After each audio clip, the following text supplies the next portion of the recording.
अभी अध्याय 6 में पूर्व में आपने नागरिकता प्राप्त करने के तरीकों का वर्णन देखा। अब हम इसके आगे पढ़ सकते हैं कि नागरिकता हमारे देश की खो भी सकती है, मतलब नागरिकता की समाप्ति अथवा उसका लोप भी हो सकता है। तो इसके बहुत सारे कारण हैं जिससे हम वहाँ की नागरिकता को छोड़ भी सकते हैं, और बिना छोड़े भी यदि कुछ कारण ऐसे हो जाते हैं तो हमें वहां से निष्कासित कर दिया जाता है वहां की नागरिकता से। तो पहला तो हम स्वेच्छा से नागरिकता का क्या कर सकते हैं, त्याग कर सकते हैं स्वेच्छा से। यदि मान लो नागरिक को अधिकार दिया है कि वे वहां की नागरिकता त्याग सकते हैं और दूसरे देश की नागरिकता को ग्रहण कर सकते हैं, और वे सरकार की अनुमति से ऐसा कर सकते हैं। उन्हें आवेदन के साथ वहाँ के नियमों का पालन करना पड़ता है। तो पहला ये खोने के तरीके हैं, नागरिकता की समाप्ति या लोप या नागरिकता को खोने के तरीके, लॉस ऑफ सिटीजनशिप। उसके बाद हम देखते हैं कि दूसरा कारण है दीर्घकालीन अनुपस्थिति। मान लो कोई व्यक्ति बहुत लंबे समय से दूसरे देश में रह रहा है, तो वहाँ के देश के कुछ नियम ही का पालन नहीं कर रहा है, तो वो अपने पूर्व देश की नागरिकता को खो बैठता है। तो ये देश की अनुपस्थिति की जो अवधि है वो अलग अलग देशों में अलग अलग है। तीसरा है विदेशों से सम्मान प्राप्ति। ये नियम है हमारे भारत देश में है कि नागरिक सरकार की आज्ञा प्राप्त किए बिना किसी अन्य देश से कोई सरकारी नौकरी नहीं ले सकता, न ही कोई उपाधि या सम्मान प्राप्त कर सकता है। लेकिन यदि मान लो कोई व्यक्ति ने वहाँ की शासकीय सर्विस कर ली है या वहाँ का सम्मान प्राप्त कर लिया है, तो उसकी अपने देश की नागरिकता क्या हो जाती है, स्वतः ही समाप्त हो जाती है। ये थे नागरिकता खोने का तीसरा कारण। चौथा, विवाह द्वारा। ये भी एक है कि अब एक महिला ने किसी दूसरे देश के पुरुष से विवाह कर लेती है तो वो उसकी नागरिकता वहीं की हो जाती है और उसके अपने पूर्व देश की नागरिकता खत्म हो जाती है। लुप्त होना मतलब समाप्त होना। पांचवा है देशद्रोह। यदि कोई व्यक्ति ने अपने देश के प्रति कोई अपराध किया है बहुत, तो उसकी नागरिकता समाप्त हो जाएगी। सेना से भागने पर, ये भी आपको मालूम ही है कि सेना में जब भर्ती होती है तो ये नियम रहता है कि आप बिना सूचना दिए आप सैनिक सेना से भाग नहीं सकते। यदि आप भाग जाते हैं तो आप मतलब जुर्म है ये बहुत ही भयंकर, उसकी नागरिकता का अंत हो जाता है। सातवां है समाज का त्याग। जो व्यक्ति समाज एवं राज्य को त्याग कर साधु संत हो जाते हैं उन्हें भी नागरिकता से वंचित कर दिया जाता है। गंभीर अपराध करने पर, अभी वैसे ही जैसे सेना से भागना भी एक गंभीर अपराध है, कुछ गंभीर अपराध जो बार बार पुनः दोहराए जाते हैं तो न्यायालय द्वारा नागरिकता का अंत कर दिया जाता है। या फिर अगला कारण हो सकता है दिमागी पागलपन अथवा दिवालिया हो जाए, तो वहाँ की नागरिकता उस व्यक्ति की समाप्त कर जाती है। लेकिन हमारे भारतीय संविधान में ऐसा नहीं माना गया है, नागरिक को वहीं का नागरिक माना जाएगा। कहीं कहीं कुछ देशों में ऐसा होता है। ये थे नागरिकता खोने या नागरिकता समाप्ति के तरीके। अब हम पढ़ेंगे विश्व नागरिकता। ये विश्व नागरिकता एक नया शब्द आया है, अभी कुछ ही वर्षों से ये आ रहा है। ये इसलिए आ रहा है कि कुछ लोग अपने देशों में नहीं रह पाते हैं, पलायन कर जाते हैं, कुछ युद्ध के डर से, कुछ युद्ध हो जाता है, कोई विवाद हो जाता है, कोई आपदा आ जाती है।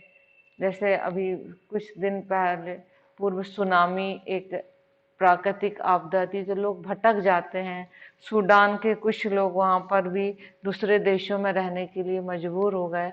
तो उससे क्या होता है कि उनको कहीं की नागरिकता नहीं मिल पाती और वो अपनी राजनीतिक पहचान और सुरक्षा गंवा देते हैं और दूसरे देश के लिए जाने के लिए मजबूर हो जाते हैं। तो फिर ऐसे लोगों की नागरिकता क्या होगी, ये एक बहुत ही बड़ी समस्या है। तो आजकल एक नया शब्द आया है, विश्व नागरिकता। इस विश्व नागरिकता का मतलब होता है कि हम जिस विश्व में रहते हैं, आज इतनी संचार तकनीकी इतनी मजबूत है कि सब आपस में जुड़े हुए रहते हैं। संचार के internet, television, cell phone, mobile, इन सब से हम जुड़े रहते हैं कि हम पूरे विश्व को एक समझ लेते हैं।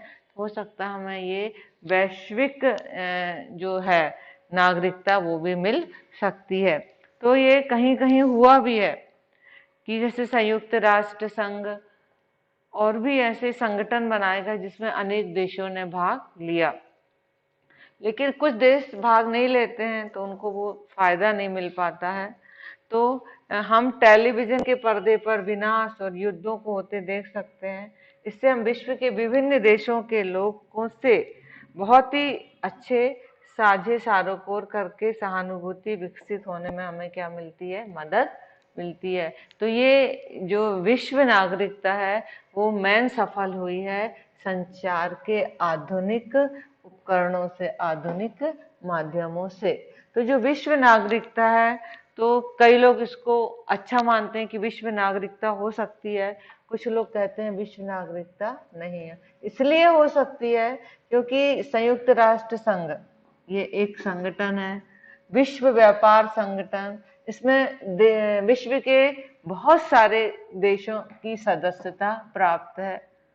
और ये जो संयुक्त राष्ट्र संघ है कुछ मौलिक कर्तव्य भी अपने सदस्यों को देता है, लेकिन ये सदस्यता उन्हीं को मिली जाएगी, ये जो नागरिकता उन्हीं को मिलेगी जो उस संगठन के सदस्य हैं। और इस प्रकार यह पूरे विश्व में एक एकता और सहयोग की भावना विकसित करते हैं। तो हम कह सकते हैं कि विश्व नागरिकता हो सकती है। लेकिन कुछ विद्वानों ने कहा विश्व नागरिकता नहीं हो सकती है। इसलिए नहीं हो सकती है कि जो संगठन भी हैं वो कुछ देश शामिल हैं और कुछ देश नहीं है। तो नागरिकता एक राष्ट्र की हो सकती है, वो कहते हैं संपूर्ण विश्व की नहीं। उन्होंने बताया कि संयुक्त राष्ट्र संघ वैश्विक नागरिकता प्रदान करने का कार्य नहीं करता, जो सदस्य हैं, और इसके नियम सभी देशों पर एक समान रूप से लागू नहीं होते हैं। तो ये विश्व नागरिकता प्रदान नहीं कर सकता। तो हम कह सकते हैं कि हम विश्व में एक दूसरे से संबंधित हैं और हम राष्ट्रीय नागरिकता के विचार को स्वीकार कर विश्व के सभी भागों के साथ अपना संबंध मजबूत करके और सहयोग के साथ हम कार्य कर सकते हैं। इस लेसन में एक और नया शब्द आया है, नागरिक और राष्ट्र। हम कहते हैं ना हम भारतीय हैं, क्योंकि हम भारत में रहते हैं तो हम भारतीय हैं। तो हमारे नागरिक में एक राष्ट्रीयता का, अपने राष्ट्र की एक पहचान होती है कि ये हमारा देश का झंडा है, ये हमारे देश का राष्ट्रगान है, ये हमारे देश की राष्ट्र भाषा है। तो ये राष्ट्रीय पहचान के कुछ क्या होते हैं, कुछ प्रतीक होते हैं। और हर राष्ट्र की एक अनोखी संस्कृति, भाषा और इतिहास होता है। तो जो अधिकांश आधुनिक राज्य अपने राष्ट्र में विभिन्न धर्मों, भाषाओं, सांस्कृतिक विरासत के लोगों को शामिल करते हैं, वे राष्ट्र के नागरिकों को राष्ट्र के अंग के रूप में पहचानने की एक विशेष अनुमति प्रदान करते हैं। तो हम देखते हैं कि जैसे इंग्लैंड है, इंग्लैंड वासियों का, जर्मनी जर्मनों का, भारत भारतीयों का, पाकिस्तान पाकिस्तानियों का देश है। तो इस प्रकार राष्ट्र अपने नागरिकों को एक विशेष पहचान प्रदान करता है और जिसके माध्यम से वो अन्य देशों में पहचाने जाते हैं। तो ये हमारा अध्याय यहीं पर खत्म हो गया, नागरिकता वाला। धन्यवाद।